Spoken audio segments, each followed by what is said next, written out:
Симбара шилтээд сэтгэл сайхан мудгаан сэтгэл байхтан харахад үлээж байгаа салхин үнсэж байгаа юм шиг өршүүл ээжийн гар илээж байгаа юм шиг энрингүй сайхан санагдаг элэг зүрхний тогтолж хосгүй баярын нүлмэс хоёр нүдийг минь хүртээ би Монгол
Энэхүү баяр наадмын маань онцлог бол бид Монгол хэл соёлын өвөө цаашид үлдээхэд оршиж байгаа.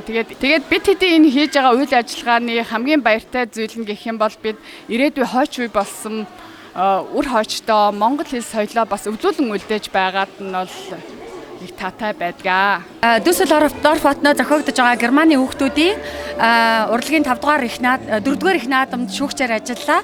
За өнөөдөр бол маш онцгой өдөр байна. Өмнөх наадмуудтай харьцуулахад хүүхдүүдийн ур чадвар маш сайн дээшилсэн байна. Монгол хэлний чадвар одоо дуулах, бүжиглэх хүүхдүүдийн оролцоо нэмэгдсэн байна. 50 гаруй хүүхэд энэ наадамд оролцсон байна. Тэгээд энэ коронавигийн энэ хүнд хэцүү цаг үед хүүхдүүд маань ингээд нэг өдөр цуглаад Монгол ёс заншлаа дээдлээд Монгол урлагаар ингээд нэг өдрийг амьсгалж өнгөрөөж байгаа нь маш сайхан санагдлаа. Шүүгчдийн хувьд бол шүүхэд маш хэцүү байлаа. Яг гэвэл энэ тэнцүү бүх хүүхдүүд одоо маш сайн бэлтгэлтэй одоо ур чадвараа дээшлүүлж орж ирсэн. Сайхан үйл ажиллагаа болж байна.